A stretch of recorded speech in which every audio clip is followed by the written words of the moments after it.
Hey, welcome to Lab, the podcast. Grateful to share some time with mixed media artist Jing Herman. Jing is an official commemorative artist of America 250, commissioned by the U.S. Semi-Quincentennial Commission to create artwork for America's 250th birthday. A Chinese-American mixed media artist and Forbes 30 Under 30 investment banker.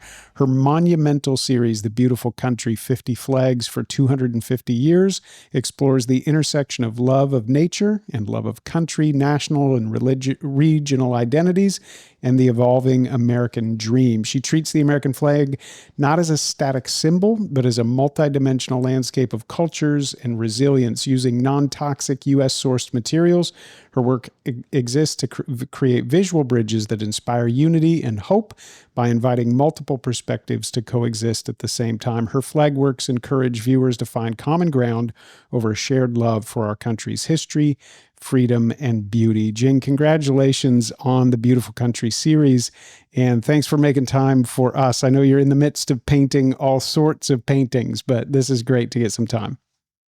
Thank you so much, Zach, for having me.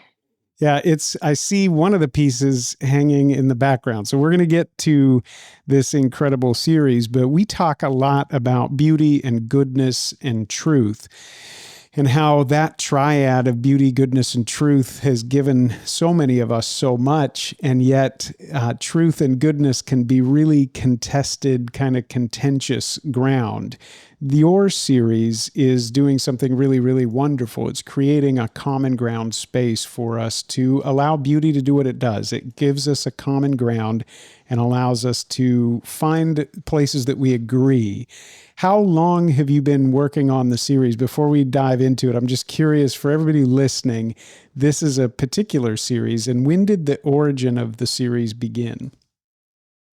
The very first American flag I painted on my birthday, July 3rd, last summer. Yeah. So we're just So like almost 1 year.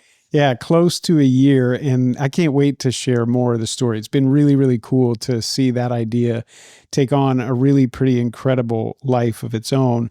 Florida is home for you now, but it has not always been home. You've kind of been all over the world. Just to give people a sense of you as an artist and your background, where's the very first place that you would say you called it home? Maybe it's not the place you were born, but where's the first place that you say, yeah, that's my original first home? I grew up in Beijing for the first 10 years, and back then, no one traveled. Never went anywhere. I only stayed in Beijing for 10 years. So that was my home. And in the 80s, I grew up under communism, and I grew up completely atheist. And I remember, I think I had a book of like stories, fictional characters. And I feel like on one side, it was like Jesus, and on the other side, it was Santa Claus. And it was a time of, just bicycles everywhere. People didn't even have cars. So I grew up in that little bubble, and I loved art. My art was my first love. I was very, very prolific. And yeah, that's my first home before I came to the US when I was 10.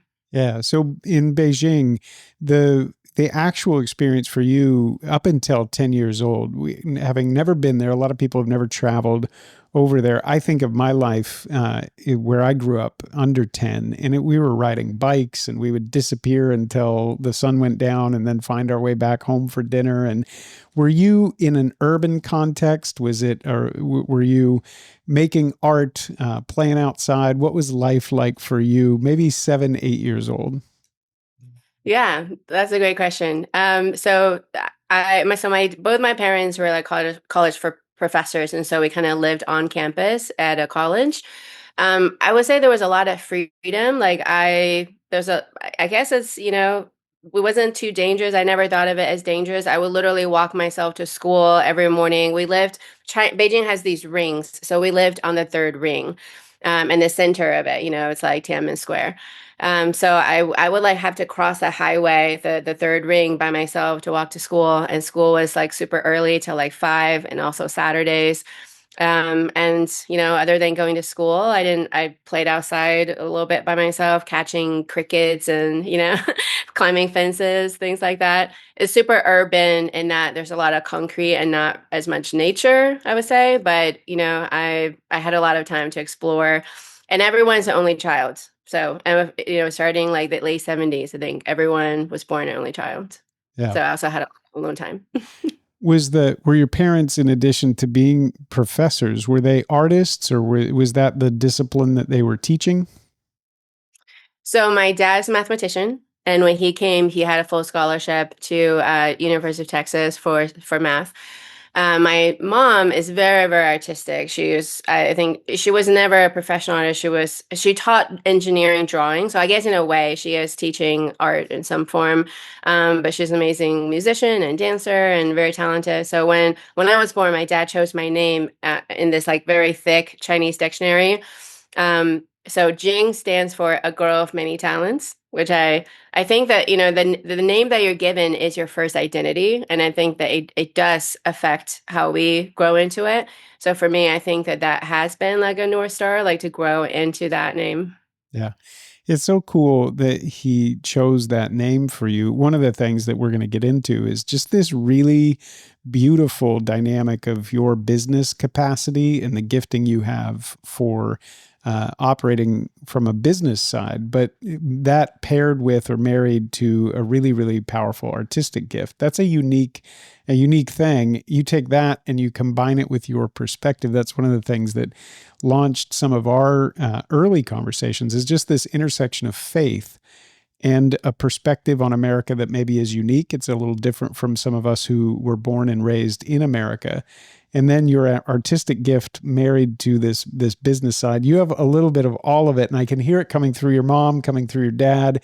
But you say faith was not a part of the story, like early childhood. When did faith become a part of your story?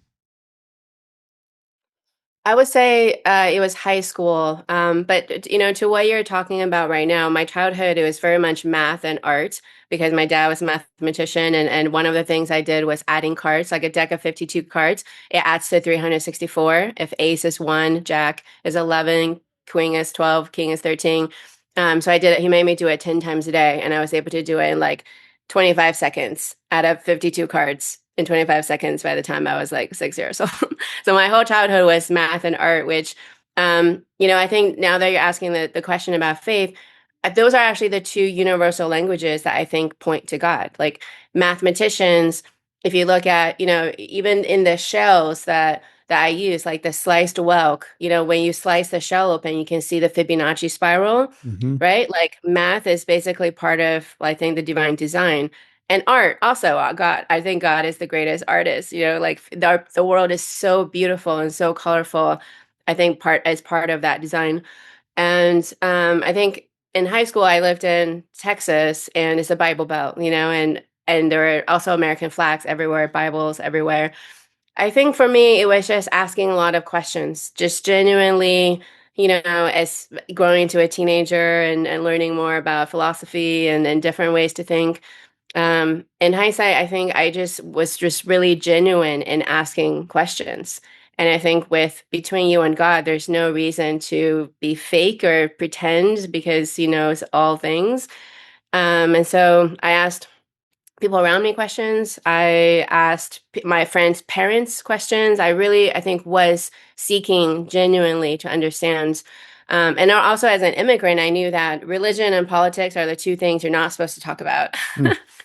And I think both of those things I felt like are very complex that I didn't fully understand, but those were the things I really wanted to understand.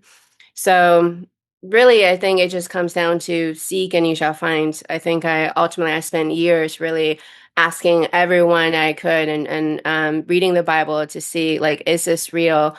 And really just praying to God, if you are real, speak to me. And that's ultimately part of my journey. Yeah. It's beautiful to hear you say that. So many people have said that there was something in them. We've made this symphony, Sehnsucht Symphony, this infinite longing we have, and everybody stumbles upon that or discovers that at some point in their life, that there's something beyond them that they're searching for, they're hungering for.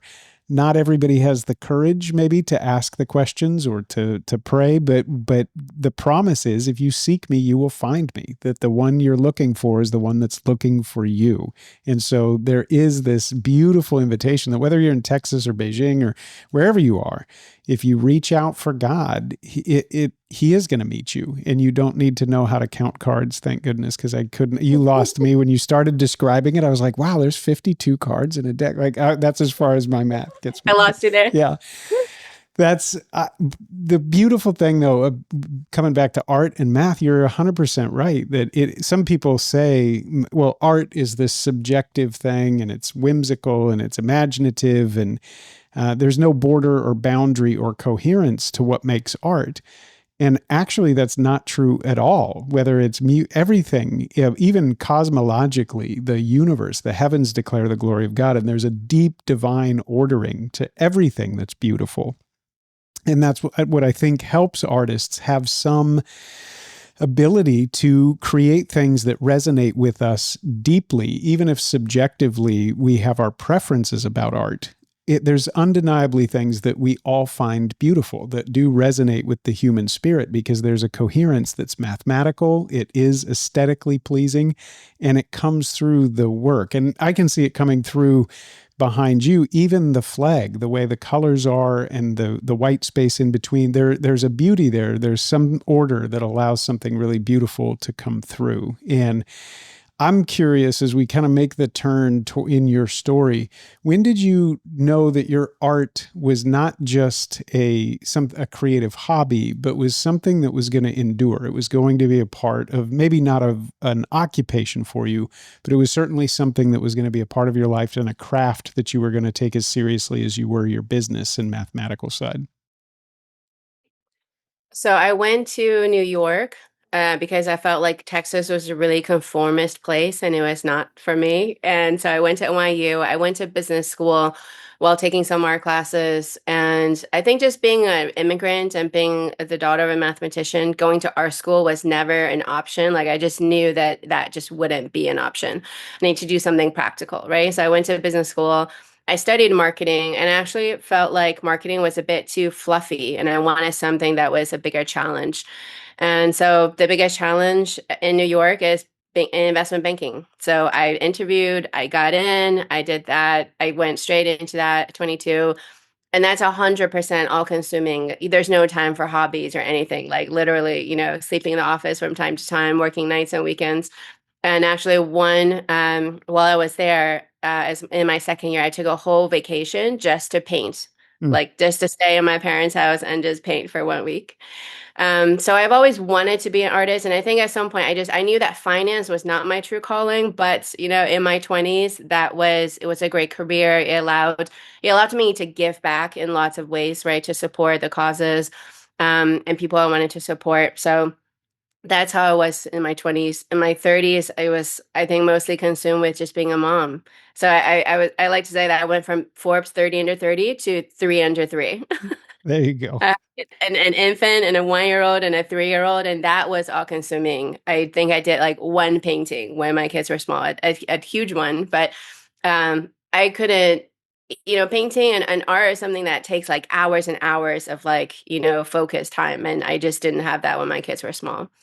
But I wrote my final essay at NYU on the business of art, and I think getting into the fine art world is like a hard nut to crack, and I've always wanted to crack that. And I would say that I painted my first flag last summer, like I said, and I think I'm still in the beginning of this journey. But now I feel like I'm on a mission. I'm not just making art, making 50 flags, not just one or two or three.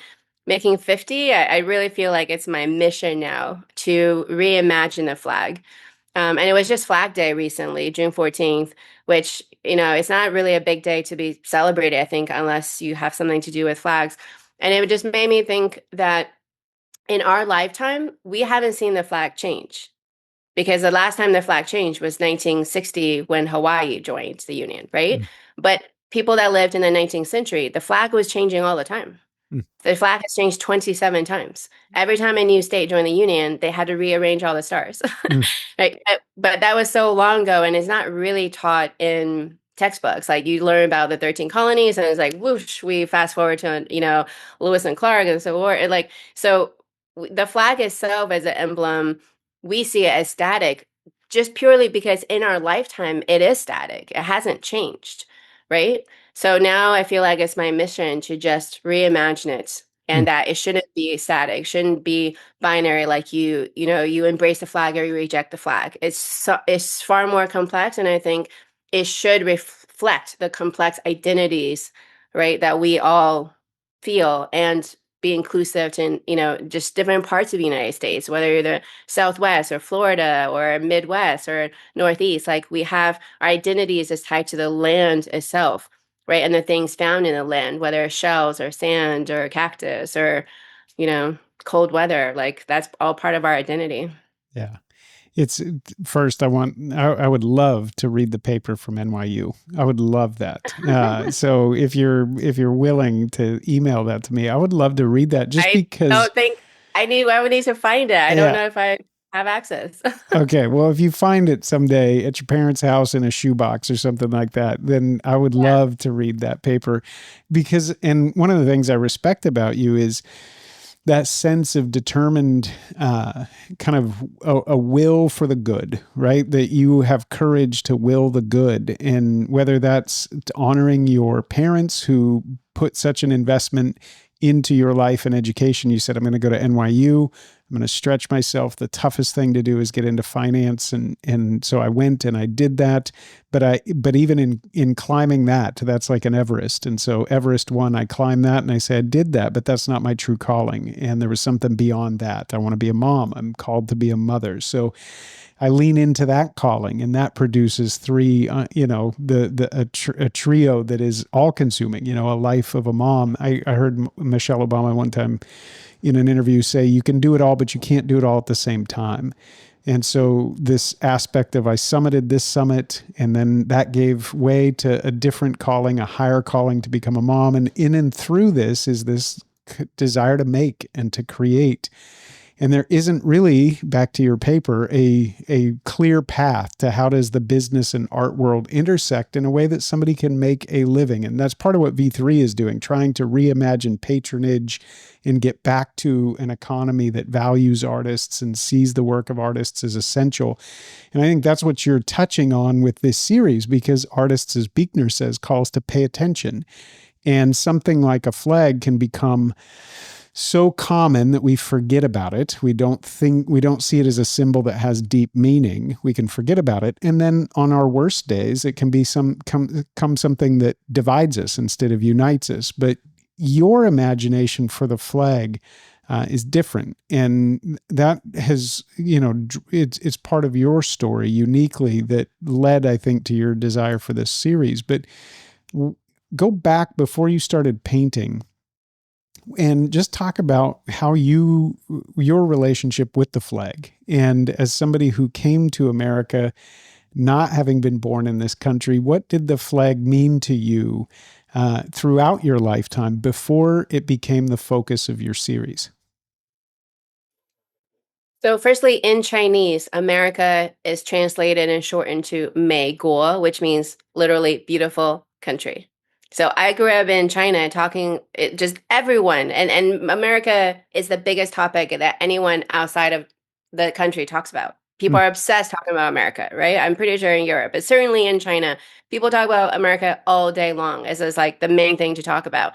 And you have over 1 billion people saying nonstop, beautiful country, beautiful country, beautiful country. So I think just growing up with that, before I even came, I just, in my heart, I just knew that it is a beautiful country. I've seen pictures of like Niagara Falls and the national parks. Like, I haven't been to most of those places, but I think that that beauty can be like objective, right? Like, art and beauty is very subjective, but America is a beautiful country. It's objectively true. Mm. So I think that's something that's already easy for Americans to take for granted. Secondly, I think as an immigrant, the flag, like I was saying, Texas, there are flags everywhere. It didn't feel like mine, but my birthday is July 3rd. So I'm celebrating my birthday with 4th of July every year. And I think that does make a difference. My birthday is red, white, and blue just because, like, even fireworks starts on the 3rd usually. So I think that has become part of my identity. And I had one key moment that I think was the most influential.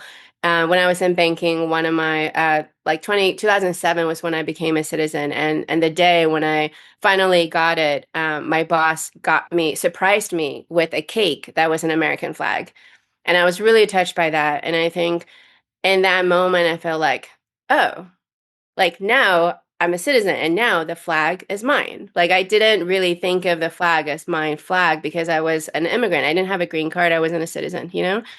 So I think that process really was part of my layered identity. And the same boss who gave me the American flag cake, he was the one who said, if you can be a good investment banker, you can do anything. Mm. And I was probably 25, 26 at the time. And I think I really believed him. It's true. If you can be a good investment banker, you can be anything. I think that statement can be true for lots of other people who are not investment bankers, of course, which are not that many of them. But for me, in that moment, I felt like, I'm going to take that, save it in a post-it in my mind, and when there is a difficult transition, I'm going to tell myself that and remind myself of that. I can be anything. And I think America is the country of reinvention. This is the place where American dreams come true. There's no phrase called Canadian dream or Mexican dream or Chinese dream, right? It's the American dream that the world knows about.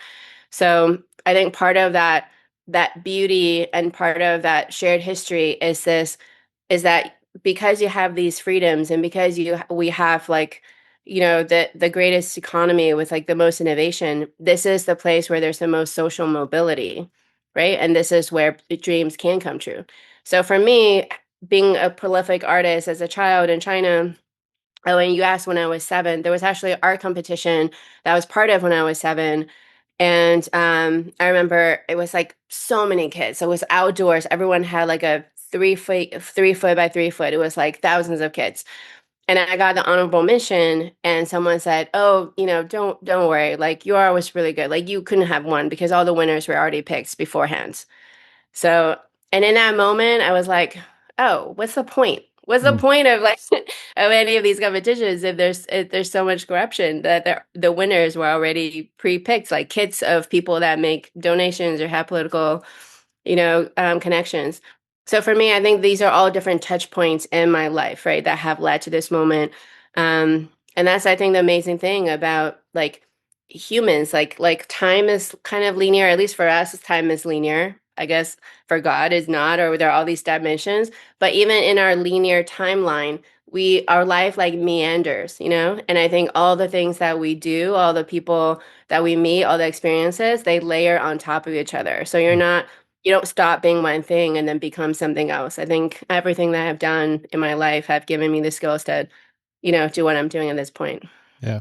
No, that's well said. And I think if you take that linear time frame, we always think about maybe seeing it as a straight line, and it is moving teleologically. But maybe a friend helped me see this, that there's a center point and that line moves, but it actually spirals, and it spirals upward and outward, right? So we're still moving along a Yes. timeline, but we're passing by these moments of time. And it's like, hey, here's me at 7 having this desire to be in this space, but being told it's dominated by a certain group of people that they're the ones that there's no room for me at that table. But that dream stays with you. And it's really cool in some ways that you do come to America, and there is something really unique here that somebody can say, I feel called to fill in the blank. And that thing that God has given you, you can pursue it. America really does allow for something really unique in the world where there are barriers, and it's not perfect, but there are opportunities for us to discern our calling, discern our vocation. And if you say my calling is to be in investment banking, there are opportunities where you can go in that direction, and somebody's not going to tell you that you're not allowed to dream like that or think like that or walk in that direction. That is unique. And it's pretty cool that your story takes you through Texas into New York, these very American places, right? That there's a part of your exposure early on was Texas and that part of the country. And then another part of you is New York City and just everything that New York is.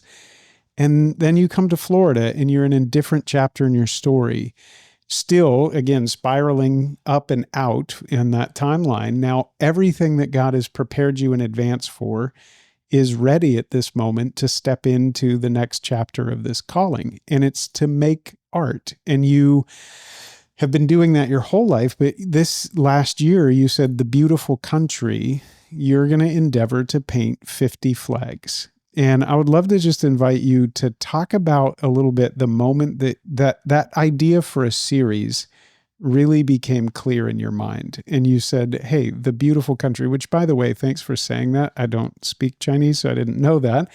But what a beautiful thing. We talk about America the beautiful, and there are so many beautiful parts, not perfect parts. There's a lot of brokenness. There's a lot of things yet to be healed and to grow and develop. But there is beauty there. And so the Beautiful Country series is in your imagination. When did it first become clear that, like, I'm being called to make 50 of these flags? I love that you pointed out the spiral aspect. And because it's July 3rd next week, I do feel already, I feel that circle coming back, you know? And I think the tree rings, right? We all know that every year the tree grows another ring, right? And we like our thumbprint is basically a spiral, and the Milky Way is a spiral. And you know, when I mentioned the sliced shells, right?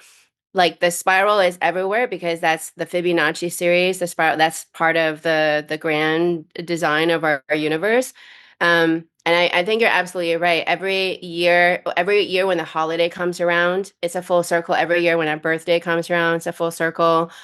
And actually, after I'm done with all 50 flags, I think the spiral and illustrating like the Bible and the gap between the Bible and science, between religion and science, is something that I want to tackle.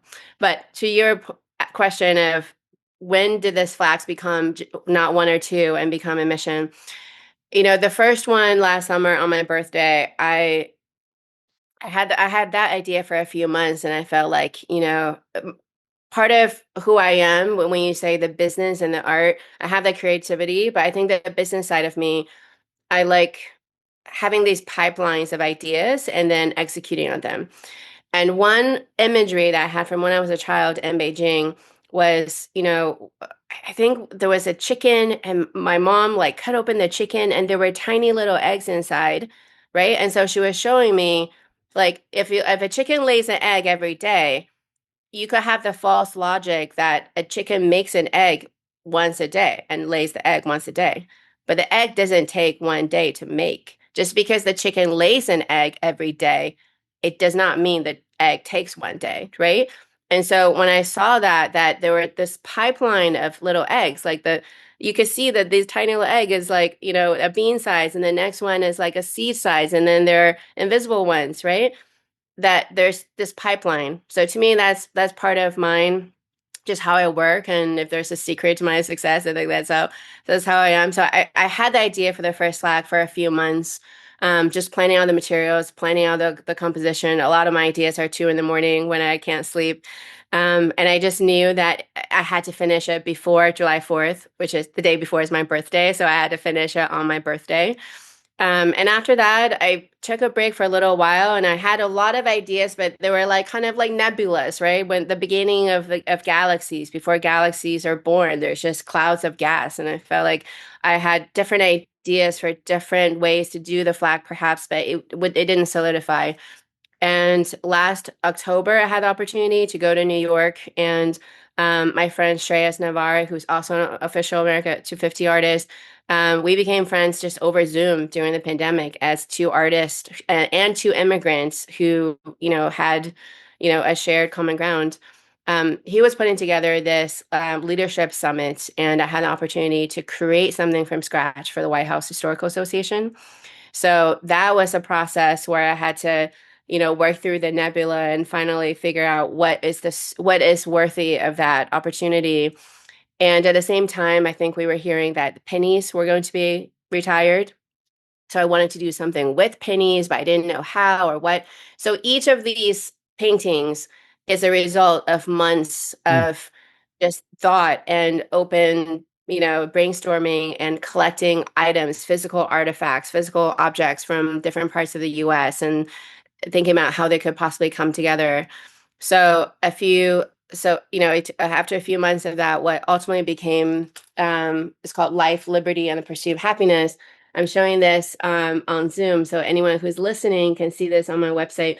So it's spelling life, liberty, and the pursuit of happiness with pennies, and then these 50 stars are the 50 state quarters Mm. that my kids were starting to collect, and I didn't even notice them until I saw my kids being like, "Oh, this is a cool one. This is a different one." So each of these flags, is this process. This is its own pipeline, like an egg that's born like one, right, one a day. For me, I spend about one flag per month, but each one takes about, months of just, kind of combing through the ideas. And I think after I was able to present that, it was unveiled in New York and gifted and to the association and sent to DC. After that, honestly, I was flooded with more and more ideas of how to reimagine the flag. And then also people started giving me ideas like, oh, what about this in the flag? What about that? And I met different people, like, different communities that had their own unique stories. And so then at some point I felt like it's not an obligation, but this is like, I think, how I kind of show respect to my ideas. Like, I think a lot of us get lots of ideas and most of them just bounce off. I think the same way of the parable in the Bible, the seeds, right? The seeds that fall on the road or fall and grow with thorns, or the seeds that are planted in good soil. I think really the same thing happens to all of our ideas. Mm. I am creative. I think I do get a lot of good ideas, but I think all of us get lots of ideas. And I think a lot of us don't really show respect to those ideas. We forget them. We don't write them down. We don't pursue them, or we tell ourselves like, no, I'm never going to be able to do that, or we don't spend the time to really follow through and think of the resources that we could use to accomplish that idea or just to seek it out. And I think for me, when I more and more as the older I get, I'm realizing that ideas that come, it's almost like someone has said an idea that comes to you, it's almost like a visitor, right? Like if someone comes to your house, you would take the time to show respect to that person. And so I think showing respect to the ideas that you have and building out this pipeline and realizing that some Mm. ideas might take 5, 10, or even 20 years to realize. And that's totally okay. Like you're saying, the whole spiral. Every year we celebrate our birthday. Every year we have a new chance to pursue, something else, even if it's an idea from long ago. Yeah. No, that's so cool the way you describe that pipeline of ideas and just giving permission, especially not just for artists, for anybody who has an idea and they say, I've got this and it's not yet ready, but that doesn't mean it's not ever. And it doesn't mean that you have to change everything and pursue that. It is a part of the story. And I think that this series it's so cool to see the finished products, but it's even cooler to hear how your mind starts working and thinking about an idea. I love the fact that mixed media allows you to do things like this, where you can say, there's these elements of a story and these elements of a story, and I want to bring these things together and then present them in a way that invites people to not just look at them, but see something through them. And I'm seeing this piece behind you. And so each one of these 50 pieces is going to be a flag, and there's going to be another idea coming through that flag. Maybe just help people understand, for you as a mixed media artist, how that process moves from ideation to a finished product, and maybe use the piece that's behind us. Tell a little bit about that one. Yeah. and what is being represented there, and then how do you use mixed media to accomplish that? Okay, so this one is called American Mountains. So here are the Rockies right behind me. Here are the Appalachians. And this is actually a limited edition print that's now available on america250.org, the official store. But originally how it came together, I think the mountains are and the rivers are some of the most beautiful parts of the US, right? Most national parks is around some mountain or some body of water, right?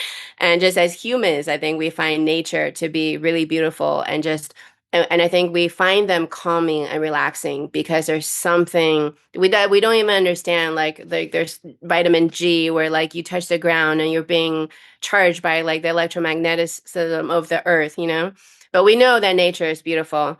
So I think representing all the rivers, all the mountains is something that I wanted to pursue as a part of the flags. This is American Rivers, which is also available on America 250.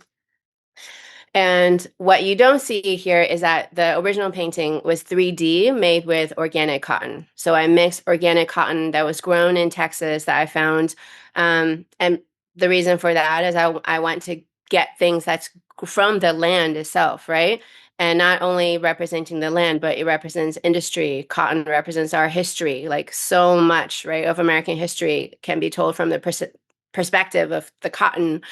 So I found organic cotton. I also have a lot of organic yarns from like US sheep, and just part of my process, just, okay, let me just look around the country and find organic, healthy, eco-friendly products grown and made in the US, and then marry that with these different like concepts, right? Abstract concepts. And so American Mountains came together when I got the cotton, and it was quite a process to just even study the mountains. I was an A student. I did really well in school, and I could only name like three mountains. Besides the Rockies, Appalachians, I couldn't even tell you much of like the names of the peaks. Like there are like 140 something peaks in Colorado alone. So each one, I really enjoy just the learning process. Like I couldn't name more than three rivers. I spent like a whole month just studying rivers and studying the mountains, looking at maps, Google Maps, trying to use AI to help visualize. And I think has grown so much better the last few months. A few months ago, it was a tiny bit helpful. Not really though. Like our mind as an artist, as humans, we actually process so much data points. And so the mountains I made it basically layer by layer. I mixed organic cotton into the texture of the acrylic, added glue and baking soda also as a non-toxic way to make modeling paste. And I kind of molded them in layers, like kind of pulling them up.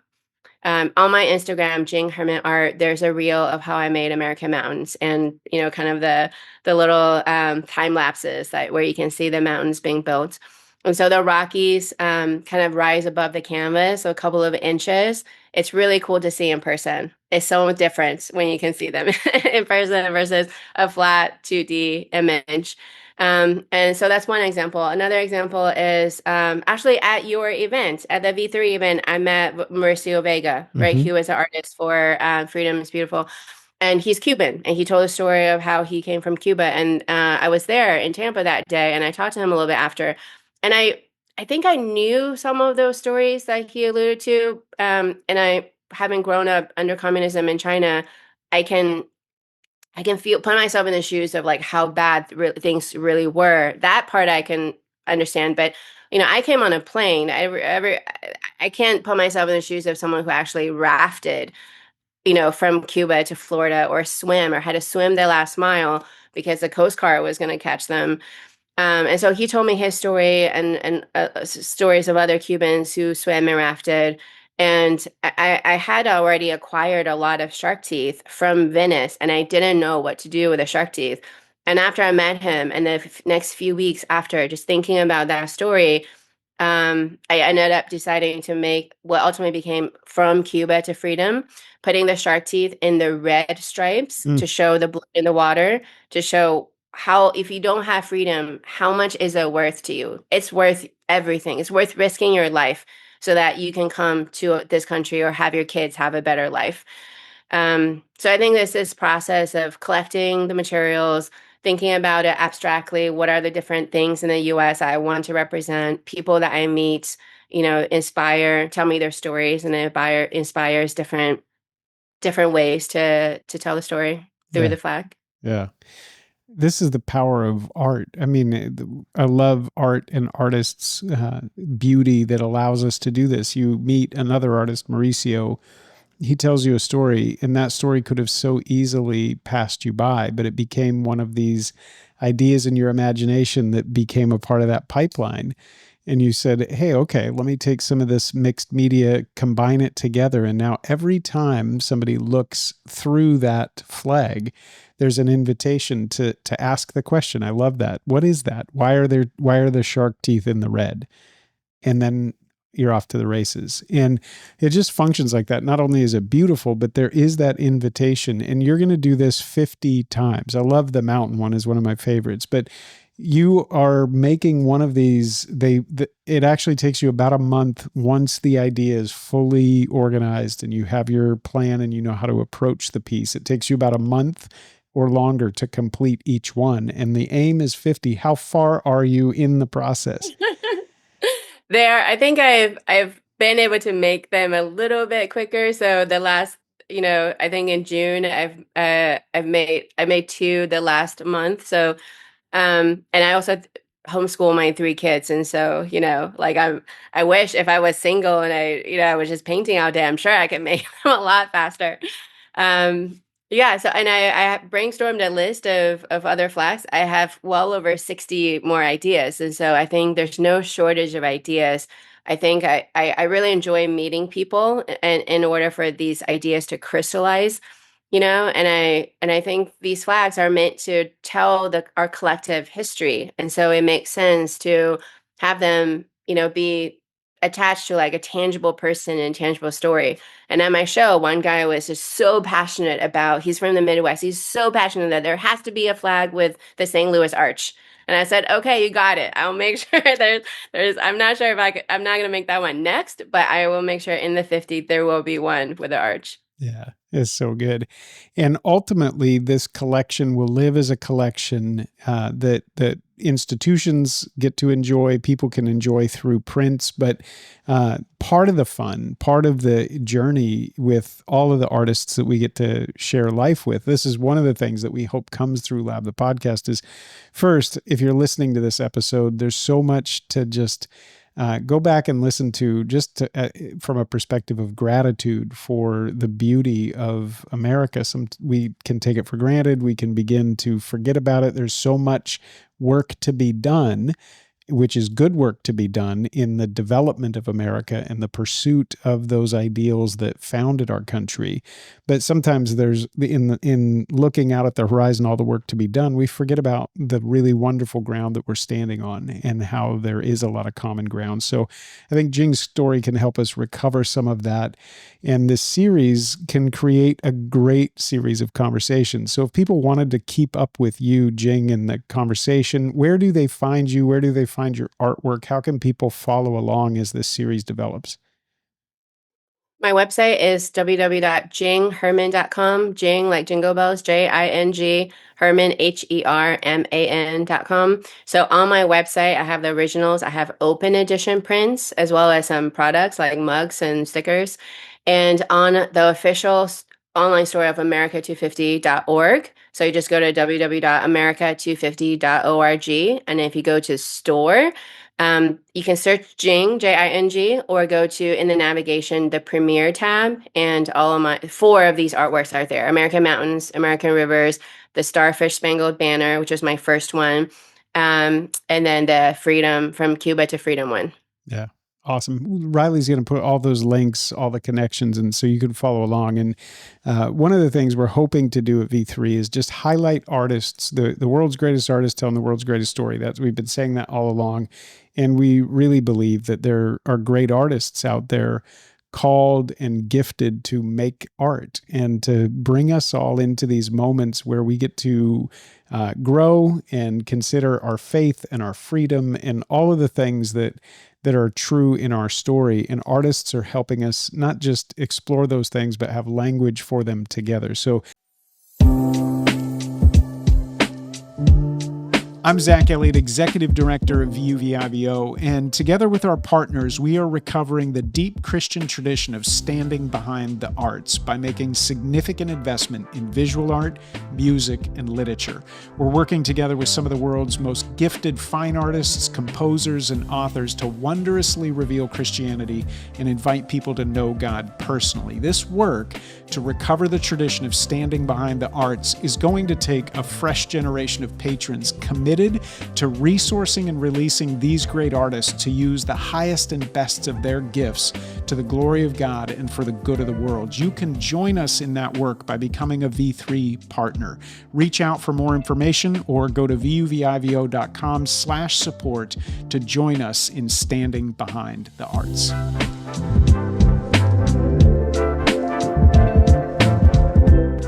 Jing is a great artist and a great friend to V3. And so I encourage you to go follow along her story, pray for this series, cheer her on.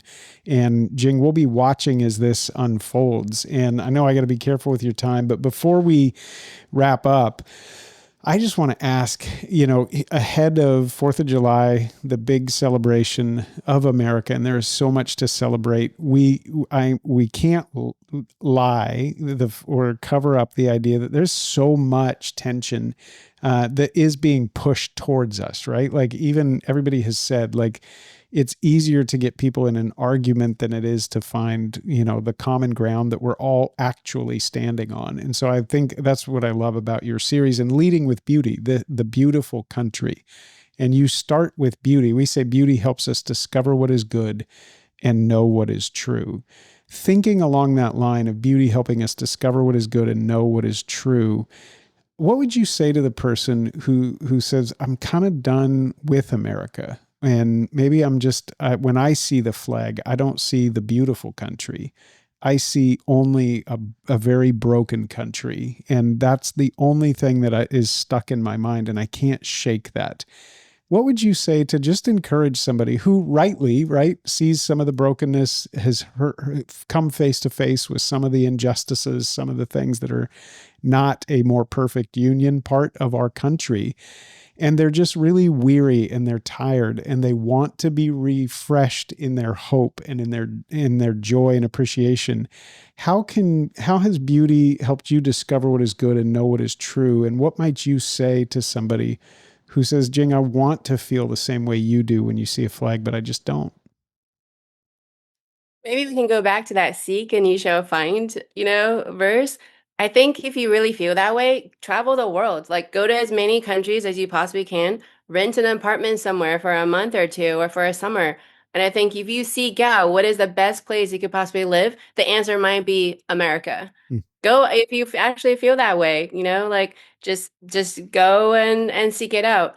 And I think to your point of the division, I think so much of it is pushed to us through just social media, right? I think human to human, when you meet face to face, we've evolved to smile, and that smile is meant to disarm people. But when you're on the phone, like writing comments and tweeting, like you're not seeing the person smile, you're not talking to the real person.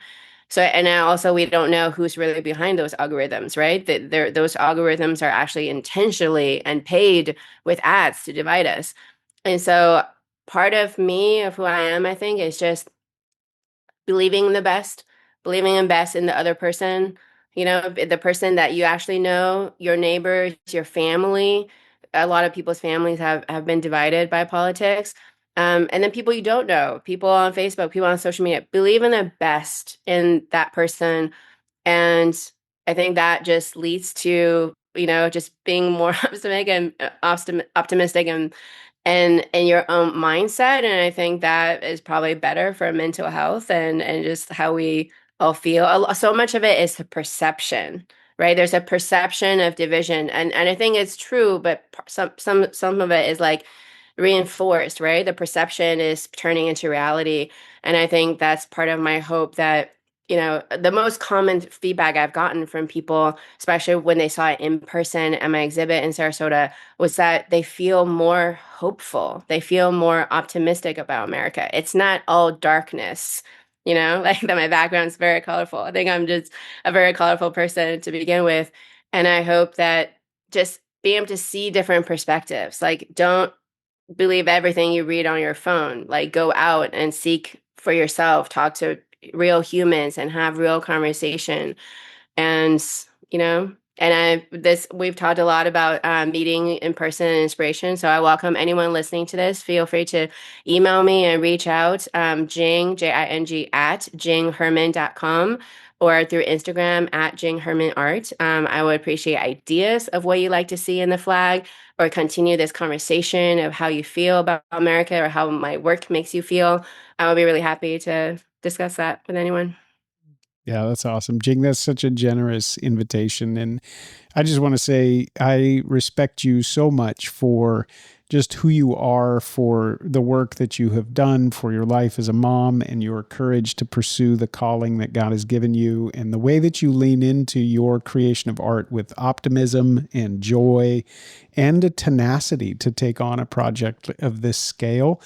These are all large format pieces, 50 of them in total. So I have a ton of respect for you. I completely admire your joy and optimism, and it really comes through every time that we have been together. You're just a hopeful person. So I appreciate about you and your friendship to V3. So if you're listening, pray for Jing, connect with her in all the ways, cheer her on as this series unfolds.